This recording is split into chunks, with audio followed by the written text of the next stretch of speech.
How's it going, everyone? Welcome to the channel. Austria is a very fun nation to play in EU4, and the game mechanics around it are quite different when compared to other nations. I saw an excellent post on Reddit a few weeks back, but I haven't yet seen a short, concise guide for an optimal Austria start, which got me inspired to make this guide. I'll be illustrating two guides here in Austria. One favors a more intense playstyle, and you're making the most of the first 50 years. I call this Assertive Austria. The other guide favors a more casual, relaxed playstyle. I call this Amicable Austria. I will give a step-by-step to-do list for the first couple of months to maximize your early potential and set you up for a prosperous run. Playing as Assertive Austria, you have two main objectives before 1500. Force PUs over Bohemia and Hungary and prevent the Shadow Kingdom. If Bohemia, Poland, or Burgundy rival you, you need to restart the game until they don't. Get a level 1 administrative advisor, anyone will do. Get the level 2 Diplo Rep advisor. He's going to help with your personal unions a lot. Get a cheap military advisor, preferably morale, but discipline or fort defense works too. Next, deciding on your rivals, rival Ottomans and rival Venice.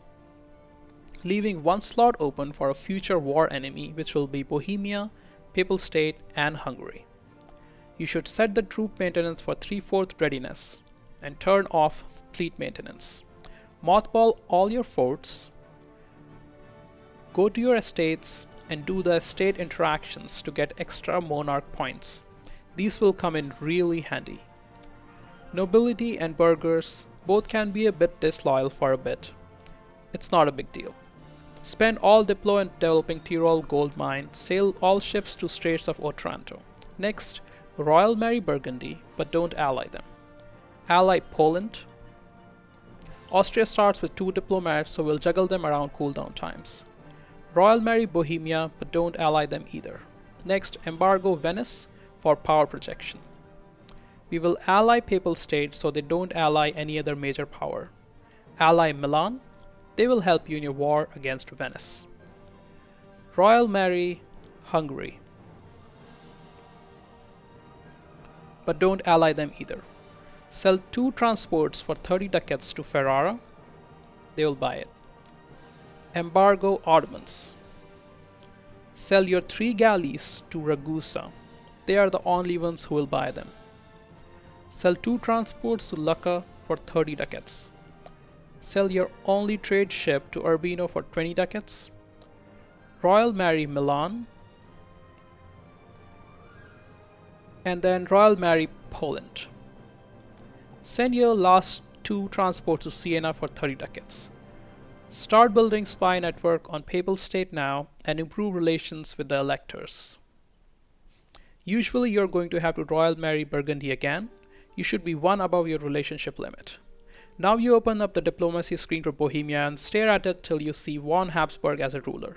When you have one, immediately pause the game and click on Claim Throne. Build your force limit to 25 with mercenaries, and raise army and fort maintenance. After a month, when you can send the diplomat again, rival Bohemia and declare war on the same day. You should declare war on the same day, or you might lose the restoration of Union CB. This could be a long drawn-out war depending on who Bohemia allies, so play smart. Siege down their capital and the fort, and try to use the terrain to your advantage in battles. You will need to take some loans. You need 84% war score to enforce the PU. Once you're done with Bohemia, you need to attack the Popemen. This is to prevent the Shadow Kingdom. The decision of reign in Northern Italy is your friend here. I will put the relevant links in description. You will need to own Ancona, Romagna, Umbria, and Roma along with Urbino to prevent Shadow Kingdom. This is a 2-war process. Dissolve your alliance with Papal State and break truce. If you wait till truce is over, Papal State might have a stronger ally, though you can save scum and take that chance. This should be a fairly quick war. I should emphasize here that preventing Shadow Kingdom is not utterly necessary, but it's nice to have that extra imperial land. Next, build spy network on Venice while at war here. Get Ancona, Urbino, Romagna, and Umbria in the first war. PU and Hungary will depend on RNGs, and Hungary might get a von Habsburg dynasty too. Claim throne via event or the mission, and use the restoration of Union CB on Hungary. Rival them and declare on the same day. This shouldn't be a very tough war. You will need 60% war score to enforce the PU. Next is the Venetian War.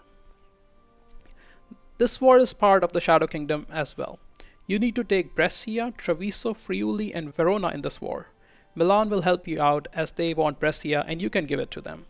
You will have a lot of aggressive expansion at this point, so keep your diplomats busy with improving relations.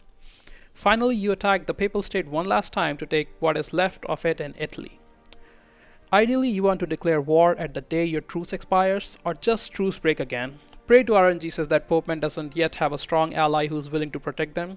This really is luck based. If France comes to their aid, there is a slim chance you will be able to complete the war before 1490 when the Shadow Kingdom event fires. If you do get lucky and Pope Man has weak allies, get the war done quick and take Rome. Take the reign in northern Italy decision, which will end the Shadow Kingdom event for good.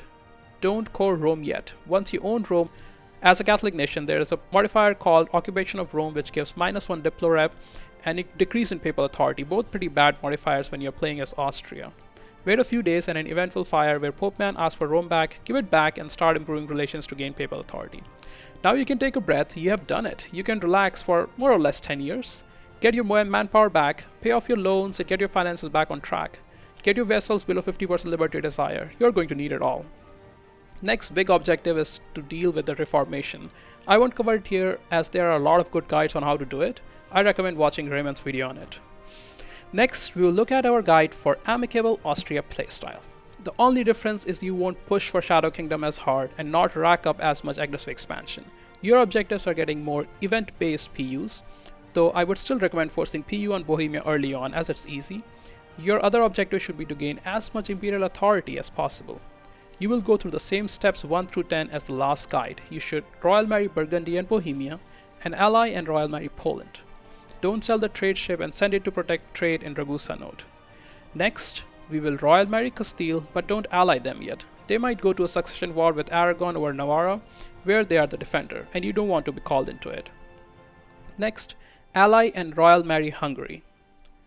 Sell your transports to Ferrara, Lucca, and Siena, and your galleys to Ragusa. Now you should start building spy network on Venice and improve relations with the electors. Ally Castile when they are done with the Navarran succession war.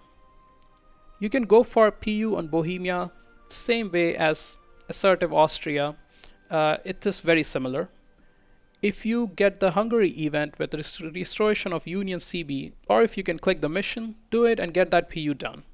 You can dissolve the Hungary alliance and wait for truce to expire. No need to hurry on this. You can call Poland in too. Now you can pay off some loans and improve relations with Bohemia for some time. When you're ready, declare on Venice and take Treviso, Verona and humiliate them. Next steps are really up to you. If you don't have a Burgundian inheritance yet, you can declare on them and release their subjects which will add to the imperial authority. You can also attack Denmark to demand Holstein, and while there, snag Norway as a subject of your own. Also after 1490, get your rightful imperial lands back from northern Italy. I would still recommend crushing the Reformation as the religious league wars are a massive waste of time and resources. Whittle down France with the help of Castile and Spain, flex all your might against Ottomans, all the while passing imperial reforms. You're going to be unstoppable. I hope you enjoyed my 2 guides for varied playstyle on Austria, and I hope it will help the newer players just a little bit. Thanks for watching, and I'll see you in the next one.